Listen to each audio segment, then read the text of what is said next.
San Francisco glowed with lights that shimmered against the bay, but to Maya Delgado, the city was nothing but shadows.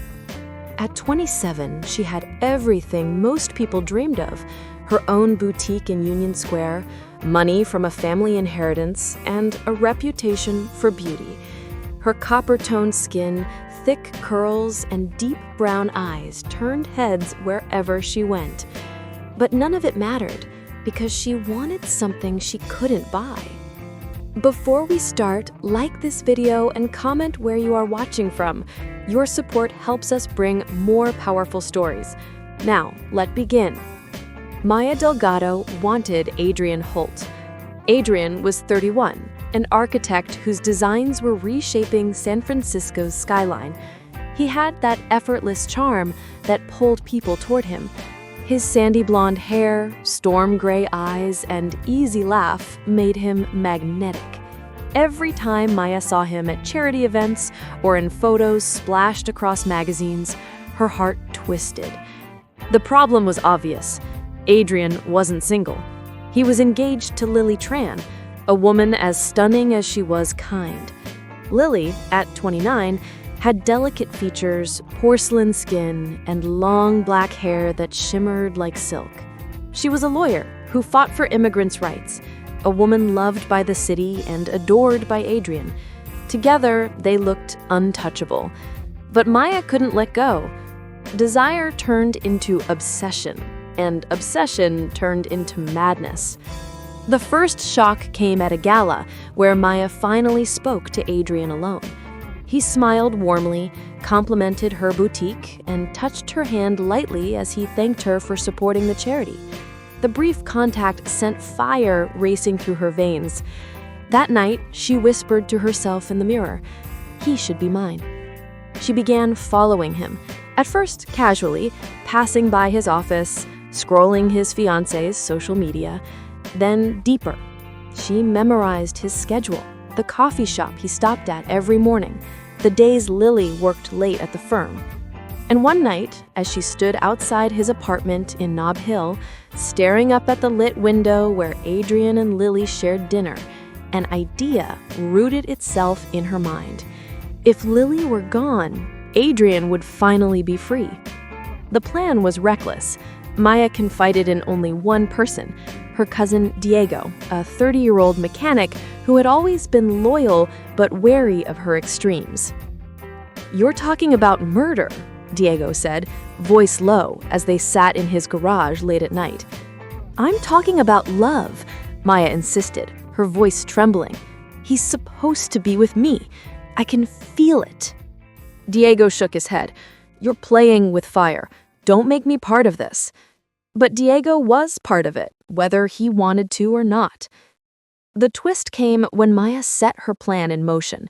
She learned that Lily jogged along the Embarcadero on Thursday at dawn. It was perfect. A dark stretch, few witnesses, easy to stage as an accident. The morning came gray and cold. Maya followed, her pulse hammering, a knife hidden under her coat. Lily jogged gracefully, headphones in, oblivious. Maya's breath caught as she reached for the handle, but before she could act, headlights cut across the fog. A car swerved onto the path, tires screeching. Lily froze, eyes wide. Maya reacted without thinking. She lunged forward, shoving Lily out of the way as the car slammed into the railing. The impact hurled Maya onto the pavement, pain slicing through her ribs. People shouted. Someone called 911. Lily knelt beside her, tears in her eyes. "You saved me," she whispered. Maya's world spun.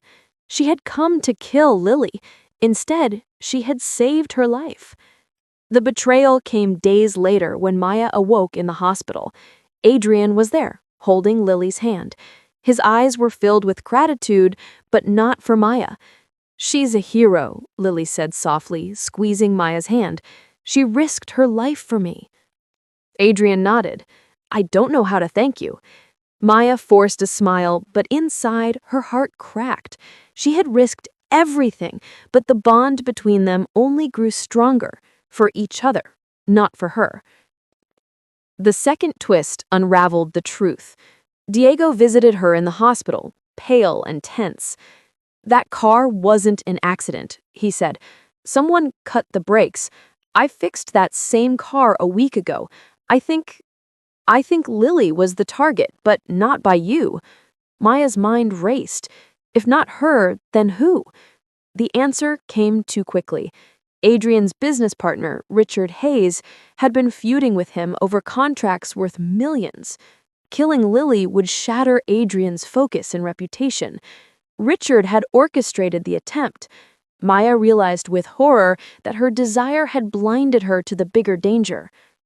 The life-saving moment came when Richard tried again. Weeks later, at a rooftop celebration for one of Adrian's projects, Maya noticed a shadow near the edge, a hand slipping something into Adrian's drink. Her heart pounded. She crossed the rooftop swiftly, knocking the glass from Adrian's hand before he could sip. "What the hell?" Adrian snapped. But then Richard lunged, fury in his eyes. A struggle broke out. Maya screamed as Richard shoved Adrian toward the edge of the rooftop. Without thinking, she threw herself forward, grabbing Adrian's arm. The momentum dragged her dangerously close, heels slipping on the wet concrete. Diego, who had followed her there out of suspicion, rushed forward and pulled them both back from the brink. The police came. Richard was arrested, his plot exposed. Adrian's life was spared, but Maya's soul was already broken. The aftermath was cruel. Adrian and Lily thanked her endlessly, calling her their guardian angel. The media even praised her bravery. But every smile, every touch of gratitude cut deeper. Because Maya knew the truth. She had once planned to kill Lily. She had wanted Adrian so badly that she had risked murder. And now the people she had plotted against saw her as a savior. The final intimacy was not with Adrian, but with her guilt. Alone in her apartment, she stared at her reflection in the mirror, whispering the words she could never confess. "I tried to kill you, and saving you broke me." Maya never touched Adrian again. She never confessed to Libby. She carried the secret alone. The weight of desire turned poison. And though she had saved lives, her own was lost in the ashes of the love she could never have.